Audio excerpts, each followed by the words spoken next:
ഓം ശരവണഭവ. ഭക്തർക്ക് അനുഗ്രഹത്തിന്റെ വാതിൽ തുറക്കുന്ന പുണ്യദിനം. വൃശ്ചികമാസത്തിലെ കുമാരഷഷ്ഠി സുബ്രഹ്മണ്യസ്വാമി ഭജനത്തിന് ഏറെ പ്രാധാന്യമുള്ള ദിവസമാണ്. ഈ വർഷം നവംബർ 26-നാണ് ആ പുണ്യദിനം.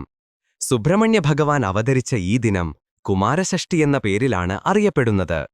ഈ ദിവസം ഭഗവാനെ ഭജിക്കുന്നത് നിസ്സാരമല്ല. സന്താനഭാഗ്യം, സന്താനാഭിവൃദ്ധി, ജീവിത പുരോഗതി, രോഗശാന്തി, തൊഴിലുന്നതി, ശത്രുരക്ഷ എന്നിവയെല്ലാം ഈ ഭജനത്തിന്റെ ഫലങ്ങളാണെന്നാണ് വിശ്വാസം. മക്കളുടെ ഉയർച്ചയ്ക്കും അഭിവൃദ്ധിക്കുമായി പെരുമ്പാവൂർ രായമംഗലം കൂട്ടുമഠം ബാലസുബ്രഹ്മണ്യസ്വാമി ക്ഷേത്രത്തിൽ കുമാരഷഷ്ഠി ദിനത്തിൽ നടത്തുന്ന അതിവിശിഷ്ടമായ വഴിപാടാണ് ഷഷ്ഠിപൂജ. മക്കളുടെ പേരിൽ തുടർച്ചയായി 12 ഷഷ്ഠിപൂജകൾ നടത്തിയാൽ ആഗ്രഹങ്ങൾ സഫലമാകുമെന്ന് വിശ്വസിക്കപ്പെടുന്നു. കൂടാതെ ഷഷ്ഠിയൂട്ടും മക്കളുടെ പേരിൽ നടത്തുന്നത് അതീവ വിശേഷകരമാണ്.